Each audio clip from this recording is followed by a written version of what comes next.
दोस्तों, computer academy के YouTube portal पे आपका स्वागत है। जैसा कि आप सभी लोग जानते हैं कि इस समय हमारे यहाँ यूजीसी नेट और यूपीएचईएससी की अंतिम इकाई चल रही है।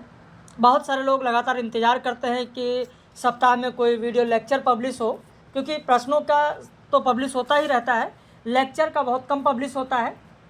तो आज ये निर्मल वर्मा की जो रचना है चिड़ों पर चांदनी, जो कि यूपीएचईएससी के पाठ्यक्रम में है, उस पर आधारित जो लेक्चर है वो पब्लिश किया जा रहा है। कई सारे लोग डेमो के लिए कहते हैं, वो भी देख सकते हैं। तो चलिए शुरू करते हैं आज के इस महत्वपूर्ण लेक्चर को। अगर आप चैनल पर नए हैं, पहली बार देख रहे हैं, तो चैनल को ज़रूर सब्सक्राइब कर लीजिए। और अगर आप पेड बैच में जुड़ना चाहते हैं तो ज़रूर हमारे इस नंबर पर आप संपर्क कर सकते हैं। नंबर का स्क्रीनशॉट ले लीजिए या लिख लीजिए आप। और बहुत सारे लोग ये भी इंतज़ार करते हैं कि सर जब इकाई 1 से बैच प्रारंभ हो तब बताइएगा। प्रारंभ से पढ़ना है तो बस 2 दिन का समय और बाकी है, मात्र 2 दिन। 2 दिन में जो रचनाएं बची हुई हैं यूपीएचईएससी के पाठ्यक्रम में प्रेमचंद के साथ 2 दिन बचा हुआ है, करा दिया जाएगा। और आज ये चिड़ों पर चांदनी देख रहे हैं, यूजीसी नेट के पाठ्यक्रम में भोलाराम का जीव, जामुन का पेड़, ये बचा हुआ है। तो परसों से बैच शुरू हो जाएगा। एडमिशन आज से शुरू है। जो लोग जुड़ना चाहते हैं वो इस नंबर पर संपर्क कर सकते हैं, फीस और सारी जानकारी ले सकते हैं। तो निर्मल वर्मा की रचना चिड़ों पर चांदनी का लेक्चर हम लोग प्रारंभ करने जा रहे हैं। अगर आप नए हैं तो ज़रूर ध्यान दें कि वीडियो को अंत तक देखिए। चिड़ों पर चांदनी हो सकता है कि आप में से बहुत सारे लोगों ने पढ़ा हो। मैंने अभी फेसबुक पर भी कुछ पोस्ट दिए थे, कई सारे लोगों के उत्तर नहीं आए हैं। कथन भी दिया जाता है, तो उन सब की चर्चा अभी आपसे करेंगे। क्या आपको पता है, इस रचना को पढ़ने से पहले क्या आपको यह पता है कि आइसलैंड की जो राजधानी रिक्वाविक की चर्चा इसमें की गई। रिक्वाविक को और किस नाम से जाना जाता है? हर्मिट ऑफ अटलांटिक किसे कहा गया? सन्यासी देश किसे कहा गया? पार्लियामेंट की माँ किसे कहा गया? पार्लियामेंट की दादी किसे कहा जाता है? ऐसे बहुत सारे प्रश्न आपके सामने आएंगे। या जैसे आपके सामने ये भी प्रश्न आएगा कि उत्तरी रोशनियों की ओर, या रोती हुई मरमेड का शहर, तो रोती हुई मरमेड का शहर किसे कहा गया है? एक उदास नगर किसे कहा गया है? तो बहुत सारे प्रश्न इसमें आपके सामने आएंगे। तो चलिए शुरू करते हैं। सबसे पहले निर्मल वर्मा की साहित्यिक परिचय देखते हैं।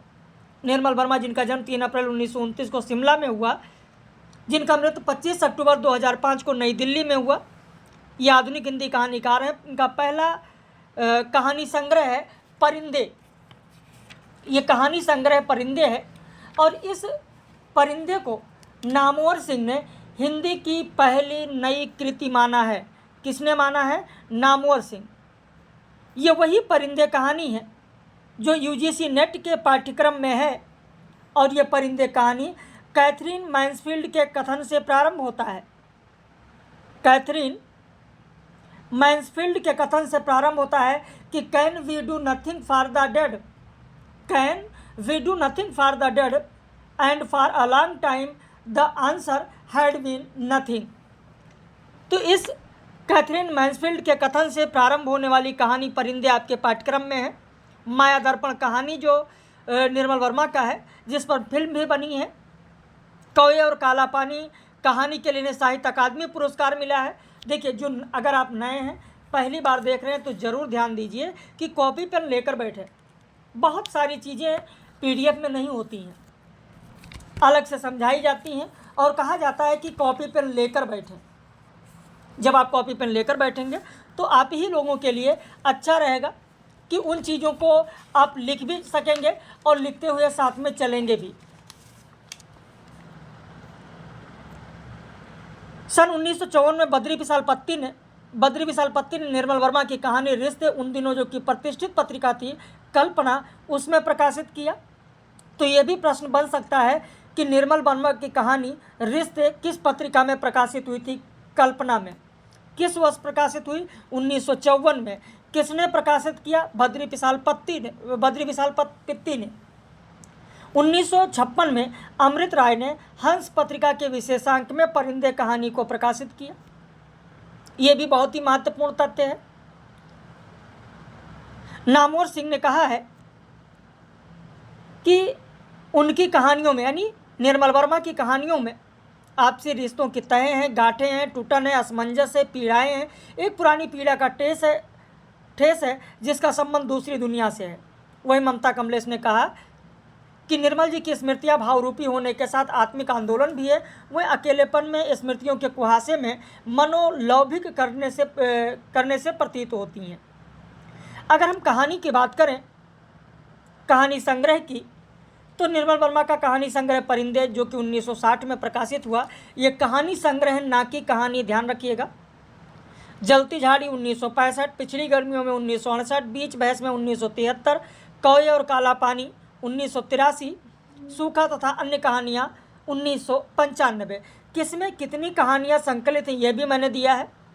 खैर, जब परिंदे कहानी पढ़ाएंगे निर्मल वर्मा की, जो पढ़ाया है पिछली कक्षा में आप लोगों को, तो वहाँ पर किसमें कौन कौन सी कहानियाँ हैं ये सारी चीज़ें मैंने बताई हैं। लेकिन यहाँ पर सिर्फ और सिर्फ इस समय साहित्यिक परिचय की हम लोग बात कर रहे हैं। इनका नाटक है 3 एकांत जो 1976 में प्रकाशित हुआ। उपन्यास वह दिन, लालटीन की छत, एक चित्राशोक, रात का रिपोर्टर, अंतिम अरण्य। तो यहाँ पर वह दिन से भी कई बार परीक्षाओं में प्रश्न पूछा गया है। प्रकाशन वर्ष के अनुसार इनके उपन्यासों का सही क्रम क्या होगा ये भी कई बार पूछा गया है, तो इसे भी आप ध्यान रखिए। ये PDF भी आपको व्हाट्सएप पे मिल ही जाएगा अभी। निबंध की अगर बात करें तो शब्द और स्मृति कला का जोखिम, ढलान से उतरते हुए भारत और यूरोप, प्रतिश्रुति के क्षेत्र, इतिहास, स्मृति, आकांक्षा, आदि अंत और आरंभ, सर्जना के पथ के सयात्री, साहित्य का आत्मसत्य। तो ये सारी रचनाएं हैं, ये सारे इनके निबंध हैं और इन निबंधों को आपको इन पर ध्यान देना है, इनको पढ़ना है। और आप देखेंगे इस पर आधारित परीक्षाओं में अक्सर प्रश्न पूछा जाता है। यहाँ पर यात्रा वृत्तांत की अगर बात करें तो इनके 3 यात्रा वृत्तांत हैं जो प्रकाशन वर्ष के अनुसार मैंने बताया है। प्रकाशन वर्ष के अनुसार एक एक करके मैंने यहाँ पर बताया है। यहाँ पर आप देख सकते हैं कि जो चिड़ों पर चांदनी है 1964 में प्रकाशित, हर बारिश में 1970 में प्रकाशित, धुंध से उठती धुन 1996 में प्रकाशित। जब धुंध से उठती धुन की बात आती है तो कई लोगों के मन में ध्यान आ जाता है कि सर ये तो इनका नहीं है, लेकिन वो गलत है। गलत इसलिए हैं क्योंकि जहाँ उनके मन में आया ये नहीं है, उनके मन में ख्याल आ गया, उनको जरा सा धुंधला दृश्य उनके मन में आ गया, धूनी का धुआं। और वो धूनी का धुआं उपन्यास है। धूनी का धुआं उपन्यास है जो कि रांगे राघव का है, एकदम मिलता जुलता है। और ये धूनी का धुआं जो उपन्यास है रांगे राघव का, ये गोरखनाथ के जीवन पर आधारित है। इसलिए किसी भी चीज़ पर कमेंट करने से पहले, प्रतिक्रिया व्यक्त करने से पहले एक बार ज़रूर सोचें। वैसे जब बात आती है निर्मल वर्मा की, जिसकी बात हम लोग कर रहे हैं यहाँ पर, निर्मल वर्मा चिड़ों पर चांदनी, निर्मल वर्मा ने फणीश्वरनाथ रेणु की एक रचना है ऋण जल धन जल, जो आपके UPHSC के पाठ्यक्रम में है। इसमें भूमिका नहीं है ऋण जल धन जल में, समग्र मानवीय दृष्टि है, जहाँ पर निर्मल वर्मा ने कहा है कि बिहार के एक छोटे भूखंड की हथेली पर उन्होंने समूचे उत्तरी भारत के किसान की नियत रेखा को उजागर किया है। ये रेणु के बारे में निर्मल वर्मा ने कहा। निर्मल वर्मा ने रेणु के बारे में ये भी कहा है कि वह समकालीन हिंदी साहित्य के संत लेखक थे और अब भी वह मेरे लिए एक अखबारी अफवाह है। तो ऐसे बहुत सारे कथन आप लोगों को मिलेंगे, लेकिन जब चीज़ों को पढ़ेंगे, बेहतर से अच्छे से पढ़ेंगे, तभी चीज़ें समझ में आएंगी, तभी ऐसे कथन आपको मिलेंगे। चिड़ों पर चांदनी जो कि यात्रा वृत्तांत है, लेकिन इसका एक अध्याय ऐसा है जिस अध्याय के आधार पर कुछ आलोचकों ने इसे संस्मरण कहा है। वह कौन सा अध्याय है? तो वह अध्याय ही है चिड़ों पर चांदनी, जो तीसरा अध्याय है चिड़ों पर चांदनी। उसमें अंतिम जो खंड दिया गया चिड़ों पर चांदनी, उसी में कहा गया है, अभी आगे चर्चा हम लोग करेंगे, जिसका प्रकाशन वर्ष है 1964। विषय इसमें जो दिया गया वो 1961 में अपने यूरोप यात्रा का विवरण निर्मल वर्मा ने दिया है। यह आपके लिए बहुत ही महत्वपूर्ण तथ्य है कि चीड़ों पर चांदनी रचना में निर्मल वर्मा ने अपने किस वर्ष के यात्रा वृत्तांत को दिया है, तो 1961, जबकि यह रचना प्रकाशित कब हुई, 1964। चीड़ों पर चांदनी जो शीर्षक दिया गया वो अपने शिमला के बीते दिनों पर दिया है, बीते दिनों की याद पर दिया है, और इसी चीड़ों की चांदनी शीर्षक के आधार पर कुछ लेखक उसे संस्मरण कहते हैं। इसमें कुल अध्यायों की संख्या 3 है। अध्याय कौन कौन से हैं उसकी चर्चा कर लेते हैं, फिर एक एक अध्याय की विस्तृत चर्चा करेंगे। पहला अध्याय है उत्तरी रोशनियों की ओर, जिसमें है व्रेक्त एक उदास नगर। अब क्या आपको पता है कि व्रेक्त क्या है? क्या आपको पता है कि एक उदास नगर किसे कहा गया है? अगर आपने रचना पढ़ी है तो व्रेक्त एक उदास नगर में व्रेक्त किसे कहा गया? व्रेक्त क्या है? आप में से कितने लोगों को पता है कि व्रेक्त क्या है और एक उदास नगर किसे कहा गया है? नहीं पता है तो जरूर ध्यान दें। ब्रेख्त एक नाटककार हैं। बर्लिन में इनके नाटक को निर्मल वर्मा ने एक थिएटर में देखा है, और इन ब्रेख्त का नाम है बार्तोतल ब्रेख्त, जिनकी पत्नी का नाम है हेलेन। इनकी पत्नी का नाम है हेलेन वेगल। हेलेन वेगल नाम है। और उदास नगर, एक उदास नगर किसे कहा गया, तो बर्लिन को एक उदास नगर कहा गया। रोती हुई मरमेड का शहर, रोती हुई मरमेड का शहर जो है वो क्यों कहा गया है, किसे कहा गया है? कोपेनहेगन को कहा गया। कोपेनहेगन को कहा गया। कोपेनहेगन को क्यों कहा गया? क्योंकि एक क्रिश्चियन लेखक थे एंडरसन ने जो रचना लिखी थी उस रचना के आधार पर रोती हुई मरमेड की झलक पालूंगा इन्होंने कहा है। किसको? कोपेनहेगन को। उत्तरी रोशनियों की ओर किसे जिक्र किया गया, किसकी तरफ इशारा किया गया, तो आइसलैंड को। सफ़ेद रातें और हवा, कहाँ की सफ़ेद रातें और हवा का जिक्र किया गया, तो आइसलैंड की राजधानी रिक्वाविक। ऐसे जो दूसरा अध्याय है चीड़ों पर चांदनी, अभी पूरी चर्चा हम लोग करेंगे, परेशान बिल्कुल भी ना हो आप लोग। चीड़ों पर चांदनी में 5 अध्याय है। लिदित से एक संस्मरण।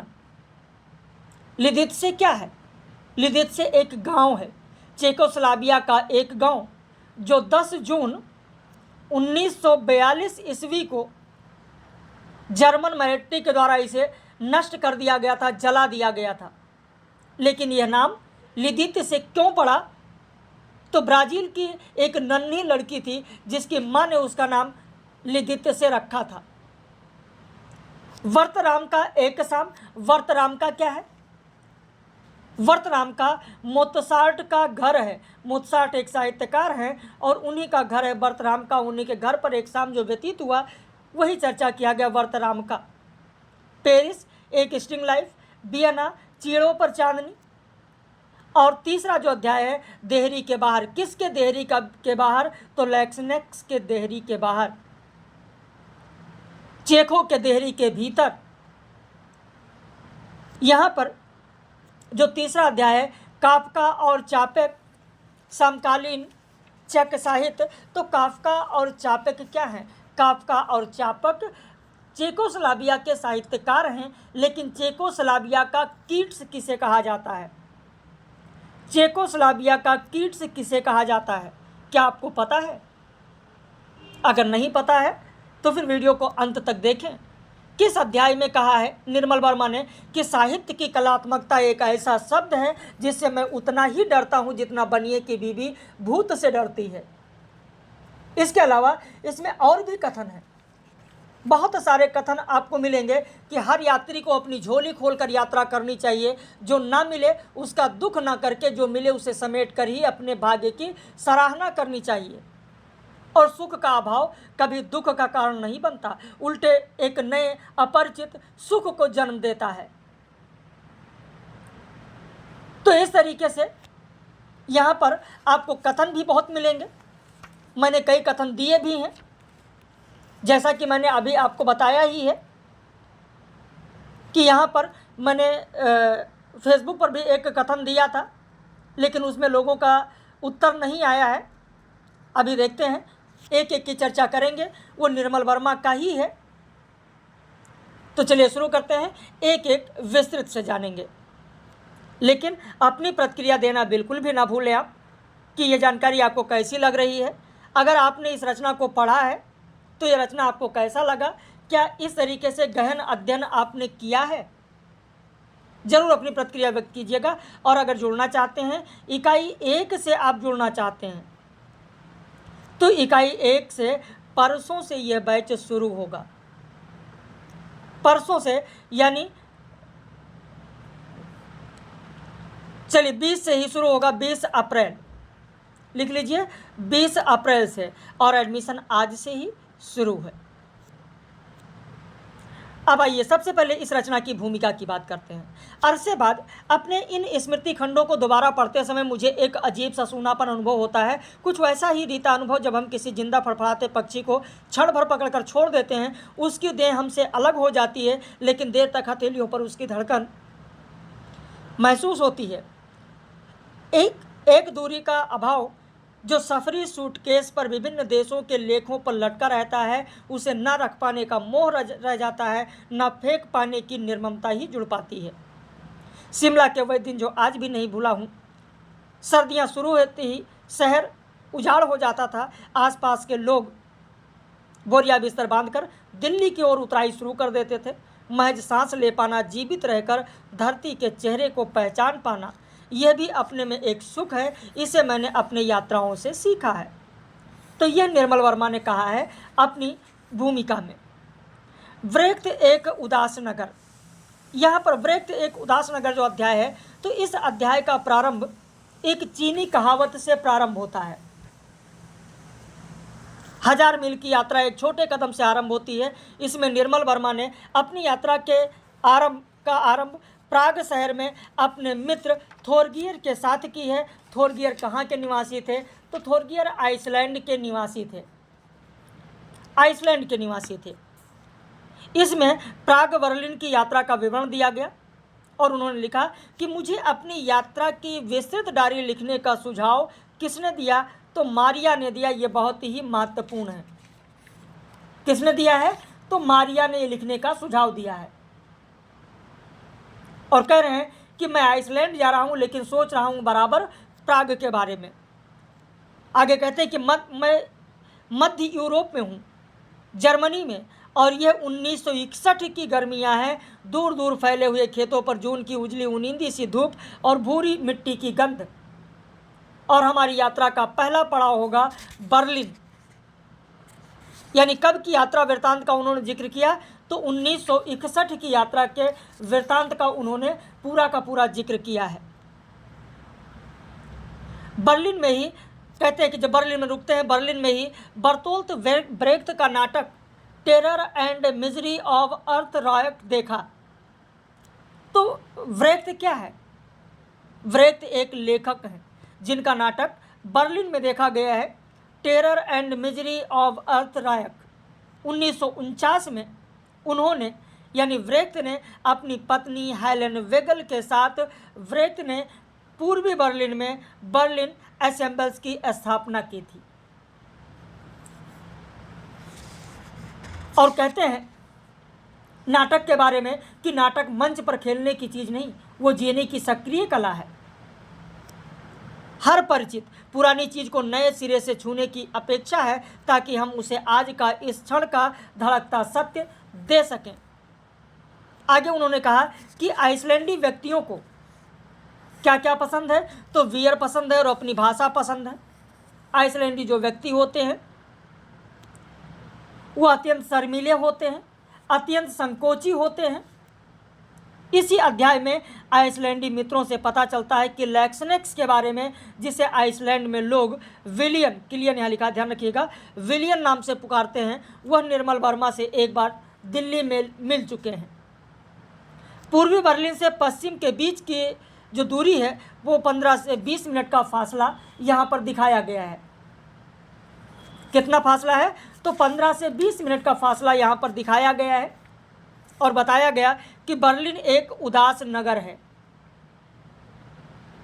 कौन सा उदास नगर की बात की गई है? तो व्रेख्त एक उदास नगर में व्रेख्त कौन है? नाटककार है। और एक उदास नगर किसे कहा गया है? तो बर्लिन को कहा गया है। रोती हुई मरमेड का शहर की जब बात आती है तो इस अध्याय में वो बताते हैं कि हम कोपेनहेगन में स्थित जो तिबोली है वहाँ पर घूम रहे होते हैं।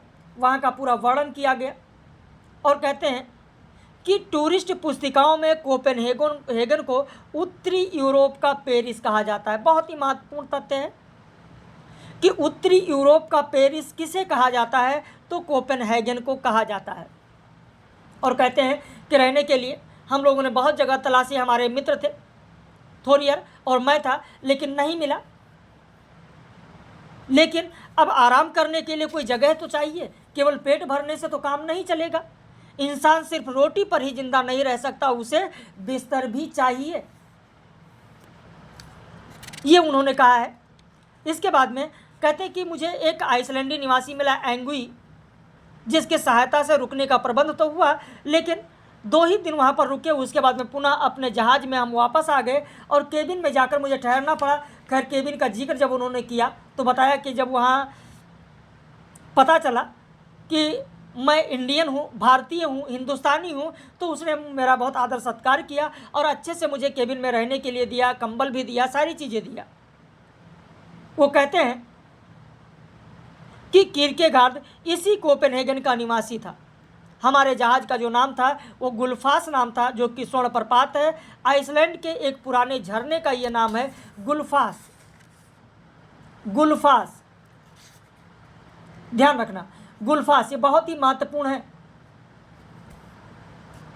कहते हैं कि सहसा हैंस क्रिश्चियन एंडरसन का स्मरण हो आया, जिन्होंने अपनी परी कथाएं कोपेनहेगन में लिखा था। और वो परी कथाएं क्या थी? उसी परी कथा में कोपेनहेगन को कहा गया था रोती हुई ममेड़ का शहर। तो कह रहे हैं कि मुझे लग रहा था कि किसी रात केबिन के बाहर देखते हुए समुद्र की लहरों पर अचानक एंडरसन की रोती हुई ममेड़ की झलक पालूंगा। रोती हुई ममेड़ का झलक पालूंगा, ये उन्होंने लिखा है, ये उन्होंने बताया है कोपेनहेगन के बारे में। तो रोती हुई ममेड़ के शहर की जब बात आती है तो किसका जिक्र किया गया है? एंडरसन का जिक्र किया गया है। ध्यान रखना, एंडरसन का जिक्र किया गया है। अब इसके बाद में अगला अध्याय आता है उत्तरी रोशनियों की ओर। जब उत्तरी रोशनियों की ओर बात आती है तो इसमें कोपेनहेगन से आइसलैंड की यात्रा का विवरण दिया गया। कोपेनहेगन से आइसलैंड जाने के लिए सागर पथ में कितने दिन का समय लगता है? बताया गया कि पूरे 6 दिन सागर पथ से समय लग जाता है। और जहाज़ में जो स्थान है, कई स्थान को इन्होंने जो सी सिकनेस होता है उसे मजाक मजाक में कह रहे हैं लोग, मृत्यु सैया कहते हैं। कहते मजाक में हमने जो सी सिकनेस था उसको हमने मृत्यु सैया का नाम दे रखा था। और इस यात्रा में बीच में जहाज़ हमारा लीथ बंदरगाह पर रुकता है और बंदरगाह से एडिनबोरो जाने का विवरण इन्होंने यहाँ पर पूरा दिया है। एडिनबोरो जाने का विवरण। इसके बाद कहते हैं पुनः जहाज चलता है तो उत्तरी रोशनियों में आइसलैंड दिखाई पड़ता है। तो उत्तरी रोशनियों की ओर किसे कहा गया है? किसका जिक्र किया गया है? तो जिक्र किया गया है किसका? आइसलैंड का। अब इसके बाद में सफ़ेद रातें और हवा। इसमें आइसलैंड की राजधानी रिक्वाविक की चर्चा है। किसी भी स्थान की यात्रा के बारे में कहा जाता है कि दरअसल अजनबी शहरों की यात्रा एक किस्म का बहता पानी है। ये तथ्य बहुत ही महत्वपूर्ण है। खैर, रिक्वाविक की चर्चा जब हम लोग कर रहे हैं तो यहाँ पर एक चीज़ जान लेना ज़रूरी है कि रिक्वाविक को और क्या क्या कहा जाता है। कॉपी पेन है तो लिखिए। रिक्वाविक को धुएं का शहर कहा जाता है। धुएं का शहर। जब धुएं का शहर की बात आती है तो कहा गया कि नॉर्वे से जब सबसे पहले वाइकिंग्स यहाँ आए थे तो गर्म पानी के झरनों को देखकर इसका नामकरण किया था धुएं का शहर। किसने किया था? वाइकिंग्स। वाइकिंग्स, लिख लीजिए, नॉर्वे के वाइकिंग्स ने रिक्वेविक शहर का नामकरण किया था धुएं का शहर, धुएं का शहर। लेकिन अमेरिकी कवि ऑर्डन ने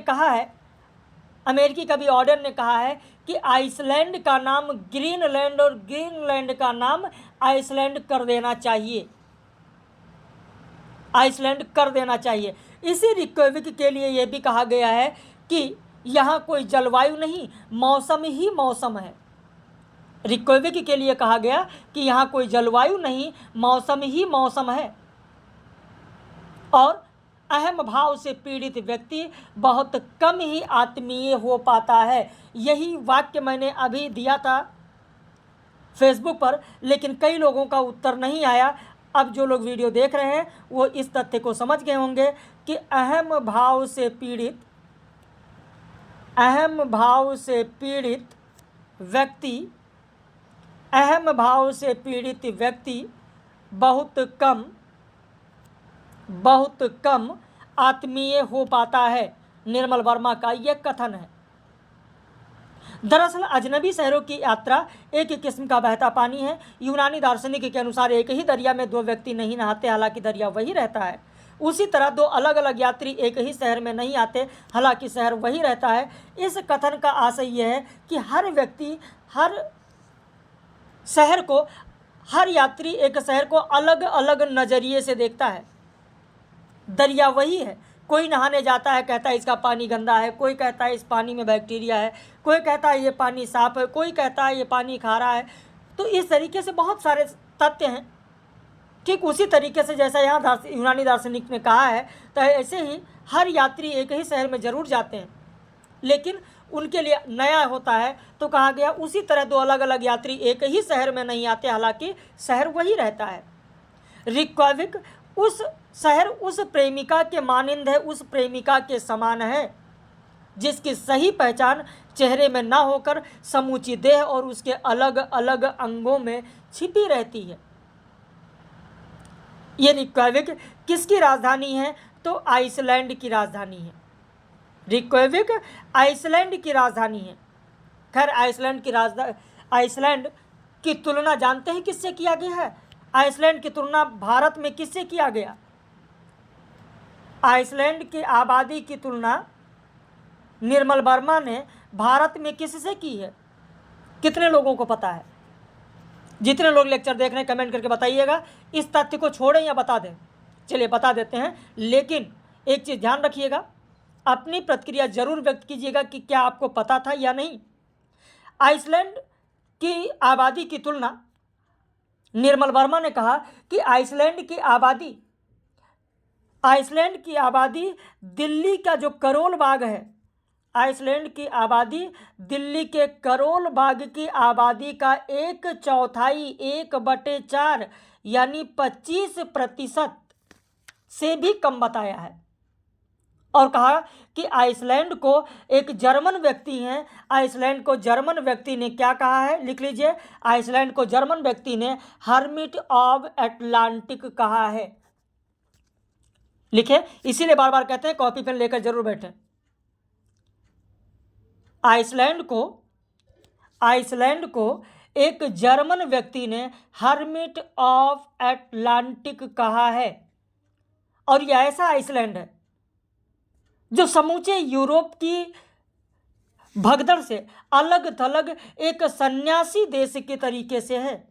आइसलैंड एक सन्यासी देश की तरह है, सन्यासी देश की तरह है। खैर, आइसलैंड को ग्लेशियर का देश कहा जाता है। आइसलैंड को ग्लेशियर का देश भी कहा जाता है, ग्लेशियर का देश भी कहा जाता है। आइसलैंड का सबसे महत्वपूर्ण तीर्थ स्थान लिंगविलियर है, जहां सबसे पहले लोकतंत्र की स्थापना की गई थी, जो कि रिक्वेविक से मात्र 2 घंटे के रास्ते पर है। वहीं एक बावड़ी है जिसका नाम है निकोला सारगया। अब यहाँ पर एक महत्वपूर्ण तथ्य यह बनता है कि इंग्लैंड के बारे में तो आप लोग सभी लोग जानते ही होंगे। वर्तमान में भी आप देखें तो इंग्लैंड को क्या कहा जाता है? इंग्लैंड को पार्लियामेंट की माँ कहा जाता है। पार्लियामेंट की माँ, इंग्लैंड को पार्लियामेंट की माँ कहा जाता है। और निर्मल वर्मा ने इस चीड़ों की चांदनी में बताया है कि सबसे पहले अगर कहीं लोकतंत्र की स्थापना हुई थी तो वो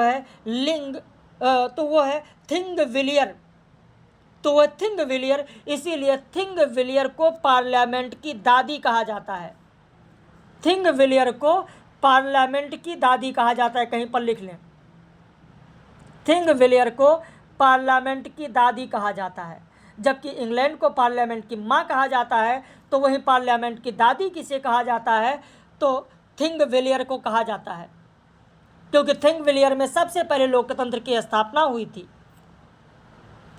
तो ये तथ्य पता था या नहीं, जरूर बताइएगा। कहते हैं हर यात्री को अपनी झोली खोलकर यात्रा करनी चाहिए। जो ना मिले उसका दुख ना करके जो मिले उसे समेट कर ही अपने भाग्य की सराहना करनी चाहिए। सुख का अभाव कभी दुख का कारण नहीं बनता, उल्टे एक नए अपरिचित सुख को जन्म देता है। ये बहुत ही महत्वपूर्ण तथ्य है।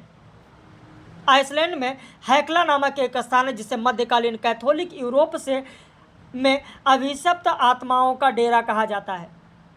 यानी चीड़ों की चांदनी में किस स्थान को अभिशप्त आत्माओं का डेरा कहा गया है?